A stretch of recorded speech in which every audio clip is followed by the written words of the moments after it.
Showdown time.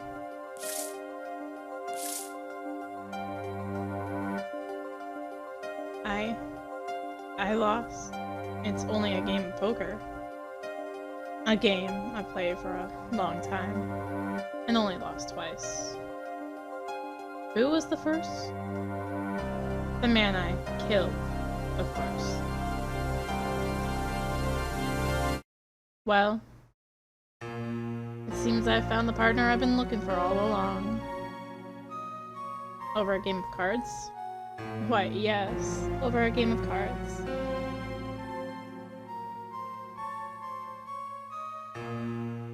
That was how we first met, 7 years ago.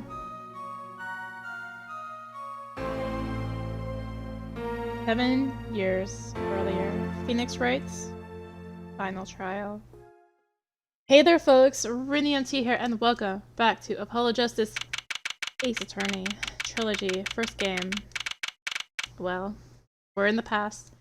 April 19th, 9:27 a.m. District Court, Defendant Lobby number 2. Whew, okay, it's been a long time since I felt like such a rookie. Gotta try and relax. Good morning, Mr. Enigma. I'm sorry to have sprung this on you so suddenly. I received the files from your previous attorney only yesterday. Honestly, I'm not entirely sure I'm prepared. I understand I'm asking the impossible of you. Yes, well, you haven't really told me what happened yet. All we did was play cards. And that was enough. Actually, it wasn't. Trust me. Oh, morning, Daddy! Oh, I'm so glad you came. You okay, Daddy? Very picking on you? I'm fine, as always. This old boy is here to help me, after all. That's young man to you. Good morning. That's a cute outfit you have on. Thanks! My first show today, after all. Oh, I'm sure it is. What the heck is she talking about? Oh, old boy! Look what he started! Here! His fate clock would make me wait a little longer. At least only less than 10 swift minutes remain. And to all those who have supported me in life's work, I give thanks. Farewell, Magnifique Grammary. What's this? Ow! I just got it over there in the hall. And they told me to give it to the old boy in the blue suit with the spiky hair. Ace, that was really important. What's this? A memo for you or some such? Not from the looks of it. What is this? Looks like a page from someone's diary. I'll give it a read later. Notebook page added to the court record. Well, how do you feel about the trial today? We'll get through it. Somehow. Incidentally, the prosecutor today is a new guy, I hear. Ah, an easy win then, yes? They're calling him a true thoroughbred in the history of the prosecutor's office. Of course, there's one of those every year. The switching of attorneys just before the trial. I know it is difficult situations I put you in. But allow me to say one thing, Mr. Wright. Yes? They will not be able to pronounce me guilty today. So, do your best. But do not worry. First time a defendant's ever given me a pep speech. I'll do what I can. I see you do not understand. You see, it'll be impossible for them to declare a verdict. Impossible? Yes, isn't that right, Trucy? Yep, you bet, Daddy! My first look at the case was only yesterday. The information I was given was a tad bit lacking, to be honest. Still, do what I can, for their sake. The curtains will be lifting any time now. I'm in your capable hands, Mr. Wright. My client is Shady Enigma, known to the world as Zach Grammary. A wildly popular magician, star of Troupe Grammary. His mentor, Magnifique Grammary, was a rare breed of magician. He single-handedly ushered in the golden age of stage magic, until he was shot dead. And Zach Grammary is the suspect. April 19th, 10 a.m. District Court, courtroom number 7. Court is now in session for the trial of Shady Enigmar. Defense is ready, Your Honor. Is the prosecution ready? I was just trying to think. Is this what all the fuss is about? Bit of a buzzkill, really. Buzzkill? Is this kind of new crime? One of the worst. This is a trial, yeah? Where are the sweaty palms, the pounding hearts? A governor's concert's got 10 times the thrill of this gig's got. Who were you again? Clavier, Gavin. I came to get the party started legally, yeah? Gavin, defense attorney Christoph Gavin. Figures my bro's more famous in this part of town. Clavier Gavin, lead singer for the mega hit band The Gaviners. You're out of your league, rock boy. I know what you're thinking. You're out of your league, rock boy. True, my debut single, 13 years hard time for love, went platinum overnight. But that's just a hobby to me compared to this, yeah? Talkative, aren't you? I like your affected Euro rock accent, by the way. I'm just getting warmed up, Attorney Wright. Perhaps you would be so kind as to fill us in on the case? Totally, baby, time to go on the opening act. What was his name again? Yes, Detective Gumshoe. Hit it!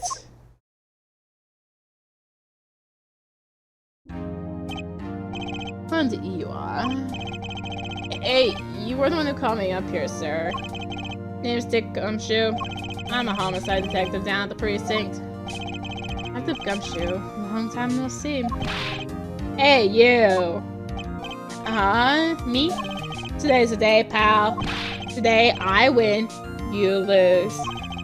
I got confidence in my testimony today, see? What? You normally like confidence in your testimony? Oh, detective, this is my stage. I can the antics. Huh? All this hey-youing and such. And I could care less about your history together.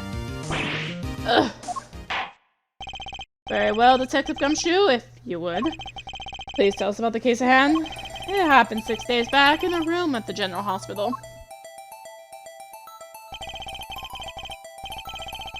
The facts are as simple as they come. Here's the crime scene. The victim was a patient asleep in a hospital bed. Killer comes in, puts a pistol to his forehead, and man, lights out. Them's the facts. Not so long ago, the victim, Magnifigrammary, was a famous man. Got the entire country under a magical spell, as it were. Yes, the great magician. He retired years ago, though. An enigma defeats one of my generation, and you'd be lucky to get a blank stare. Yes, though I'm sure the youngsters today know his disciples even better. I dare say Troop Grammarly has made quite a name for themselves. Anyhow, the retired Magnifi's been in the hospital for the last year. What was it? A malignant tutor or something? Doing something to his liver, I think. Yeah. A malignant tumor, perhaps? In other words, he had liver cancer. And he owed only 3 months to live, in fact. Okay. The facts do seem simple enough, but something's not right. The victim was already climbing a 3-month stairway to heaven. Why not wait for him to knock on heaven's door? Why shoot him? I don't want to put it quite so lyrically, but it's true. Why make the effort to commit murder when the victim was about to die? Incidentally, the victim had a serious case of diabetes. Diabetes? In fact, he was about to shoot up with insulin when he was shot with a pistol. The syringe was found at the crime scene. Chronic diabetes and cancer, as much as it pains me to say it, the victim was clearly at the end of his life. I mean,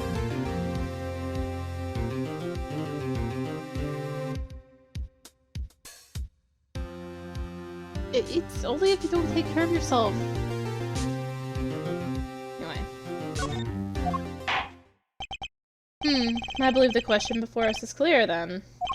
Why did the killer have to shoot this dying man? What reason could he have had? Very well, detective. Perhaps you can enlighten us as to the circumstances of the shooting. Yes, sir. Witness testimony. Circumstances. Actually, the victim kind of ordered the defendant to do it. I mean, a few days before it happened, the victim sent a letter ordering his own murder. The defendant did what was asked of him and shot the old man in the forehead. Bullet was fired from the pistol found at the scene. No doubt about it. The pistol definitely belonged to the old man, sir. What? You're saying the victim ordered his own shooting? Those are the facts. I have here the letter in question. My beloved student, Zach, to you I entrust the task of ordering my life's certain. Come on the 13th, 11:05 p.m. I will ready a gun with which you will shoot one shot square in the forehead. Not refuse, we both know the reason why. You mind? I was reading that. Very unusual indeed. Although, could such a thing as a letter really cause one to pull a trigger? I wonder. I believe the answer to that question can be found at the end of the letter. You cannot refuse, and we both know the reason why. Detective Gunshoe, can you explain this to the court? Unfortunately, even the defendant won't say a peep about that bit, sir. One thing bothers me about this. Why didn't he just say 11? Why didn't come at 11:05 without some specific reason? The devil is in the details there, Attorney. Well, was there some reason? As it turns out, there was. Every night for a half hour, starting at 11, the victim, Magnific Grammary, was given an IV. An IV. There it is in the picture off to the side of the bed. At 11 o'clock, a doctor would come in and set up the IV. 13 minutes later, he would come back for the empty bag. It happened every night, without fail. So that was the only time they could meet without the chance of an untimely interruption. Hearing his IV. Very well, shall we begin? Mr. Wright, your cross-examination, if you would. Is this the reason he couldn't refuse, I wonder? He could have at least mentioned it to May.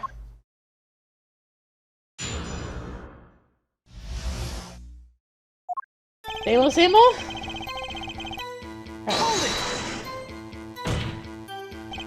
Just because he got the letter doesn't mean he went through with it. Oh, I disagree. The victim was indeed shot in the forehead after all. Just as he had commanded. Could be a setup. But let's not be in such a hurry. Maybe we should let the witness talk for a change. Thanks, pal. Fine, I can play it slow as well as I can play it fast. On with the testimony, Detective Gumshoe. Days before it happened, victim sent a order. And this letter was sent by the victim. There it is. Gotcha. You're on mine this time, pal. Huh? I had the handwriting checked out, of course. It's the victim's. No mistake. I see. Score one for the boys. I didn't lose. I was just ascertaining the facts. So why am I so annoyed? But a letter ordering your own death? Things aren't what they used to be, I guess. I'm not sure this is exactly commonplace even now, Your Honor. So anyway, I guess I'll keep going while I'm ahead. The rose after shot man in the forehead. How can you be so sure? Hey, you gotta learn to stop relying on people to do the thinking for you, pal. Learn to think for yourself. Get that knocking cranking. Go address the concept of questioning, detective. First, we got this letter. It says shoot in the forehead, loud and clear. I can see that, but I still wouldn't do it. Well, maybe you need to grow yourself a backbone, pal. You fell across the concept of shooting people is bad, detective. You also found the defendant's pistol at the scene. Traces of gunpowder residue show it that had been fired recently. Well, Mr. Wright? As far as I can tell from looking at this photo, there seems to be no issue with the prosecution's claim. Photo? Is there something in there I can use? So saying the defendant shot the victim in the forehead. I think there's a hole in the prosecution's argument. Clearly, Mr. Nigmar. I like... The doll has a shot. Shot something else. Since there's a hole in the doll's head. Looking at this photo, another possibility occurs to me. Yes. What does the letter tell us? That the defendant had a reason he couldn't refuse his teacher's wishes. Bingo, pal. That's why the defendant popped him one in the forehead. Oh, the defense disagrees. You see, the defendant had another choice he could make. Objection! What? And you can prove that with this photo? I can prove he had a choice, yes. Defendant might have fired like he was ordered, but he didn't shoot the victim's forehead. Well, let's hear what you're thinking, Mr. Wright. Didn't shoot the victim's forehead. What did the defendant shoot? The doll. Take that! The clown doll. Take a closer look. See? It's been shot in the forehead too. There's a hole in its forehead. Yes, and a hole in the prosecution's claim. Objection! Aha, and I suppose you have a reason as to why he didn't shoot the clown doll. He didn't just shoot the doll, he shot the doll's forehead. His forehead. Aha! Let's read the orders once more, shall we? You will shoot one shot square in the forehead. Which is exactly what he did. He shot the clown doll square in the forehead. The defense has raised an intriguing possibility. That hole in the clown's forehead definitely looks like it was shot. Bailiff, someone investigate this matter. Objection! I admit I am impressed, but I expected nothing less. Still, this doesn't mean he didn't shoot the victim. Objection! Perhaps he did have to shoot the forehead, as ordered. Blair says nothing about whose forehead. This was the only way he had to follow his orders without taking a life. The bullet hole in the clown's forehead does demand an explanation. Might very well be a clue, yet Prosecutor Gavin is right. It alone does not prove the defendant's innocence. You cannot say for sure the defendant didn't shoot the victim. So sorry, Mr. Wright, how sad it is to see the mighty fall. How sad it is to see the novice's overconfidence. I realize just how big this little hole is going to get. Detective Gumshoe, please take this newfound fact into account as you continue your testimony. Maybe shot the how the victim.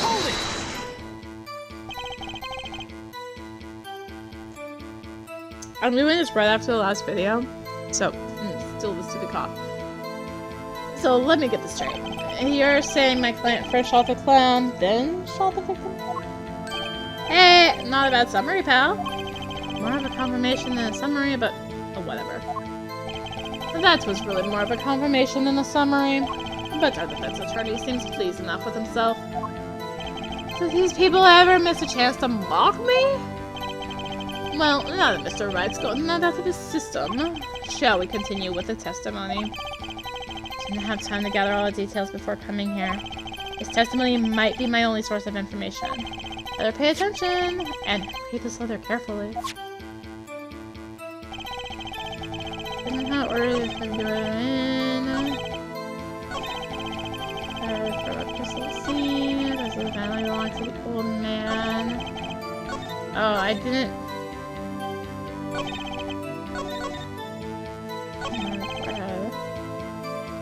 Did I do this one? You mean this pistol, the one in the crime scene photo? Oh, that's the one! It's a funny looking gun, so there's no mistake in it. We compared the bullet taken from the victim's skull with the bullet fired from this gun. The rifling marks on the bullet were a perfect match. So we have verified the murder weapon. Alright. You bet we did! The pistol definitely belongs to him. Why are you so certain? What's Pilo Stan? Has your head been stuck in all this time, pal? You never heard of Zack and Ball's quick draw shoot 'em? Oh, what's that? One of the defendant's specialties. as acrobats stand on either side of the girl. And then they shoot. The bullets don't hit her. Instead, they hit everything else on stage. This was one of the pistols they used in their show. Got a great design, huh? Kids love it. Many boys and girls join the police because of that pistol I hear. Now that would explain a lot about the police force. Troop Grammary stopped doing that act a while ago. The old man held on to that pistol ever since. Court would like to see the pistol in question. You got it, sir. Here she is. Well, this is truly a blast from the past. The stage pistol for magic shows, see? I can fire real bullets. It looks so much bigger in real life than on TV. Yeah, but it can only hold one round. By the way, the pistol's firing chamber is empty. And it shows traces of having been fired recently. So, were any fingerprints found on the gun?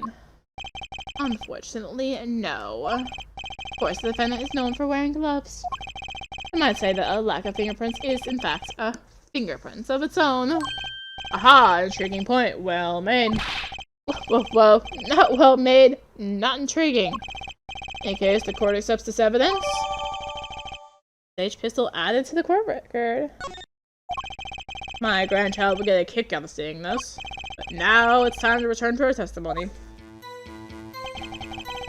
Shot the class, let's shot the victim. I don't have time to gather all details.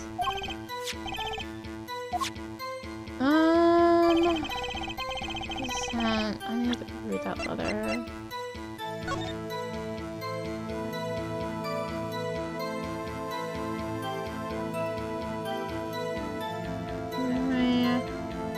Wait a little longer, at least fully left since Ben Swift and it's from me.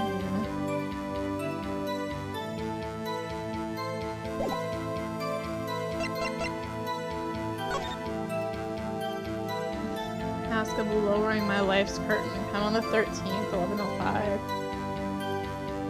One shot scoring the forehead. Not refused, we both know why.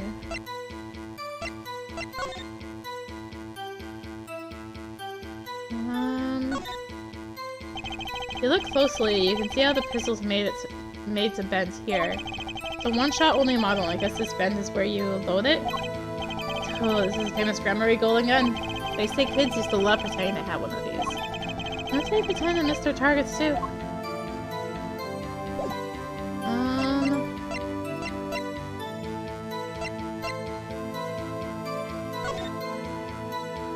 Last one bullet one.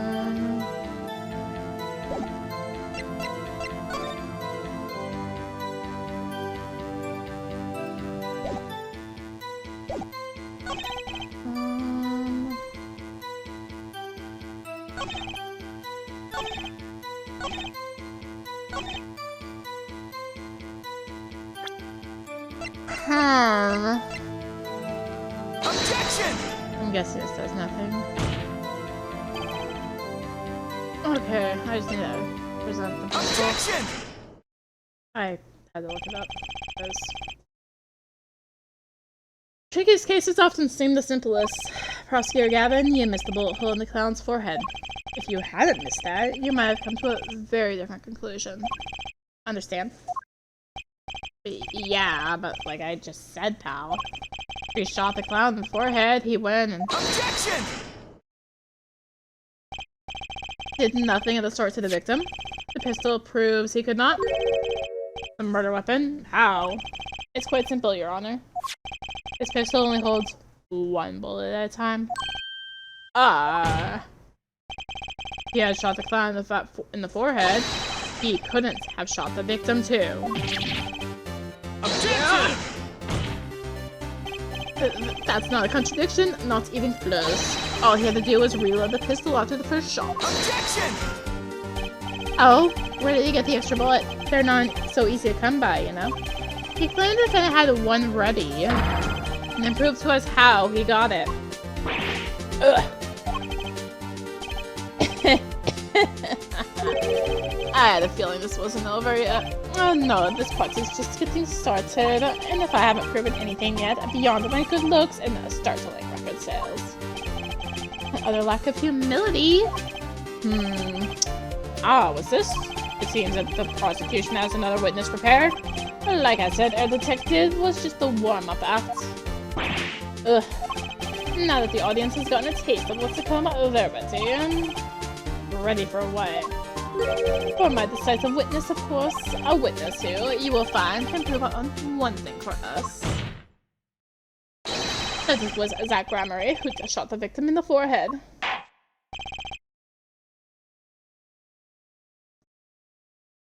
Very well. We will pause for a 15-minute recess. This might be my lucky break. I'll need that 15 minutes to talk to my client, Zach. Or is adjourned? Maybe to be continued.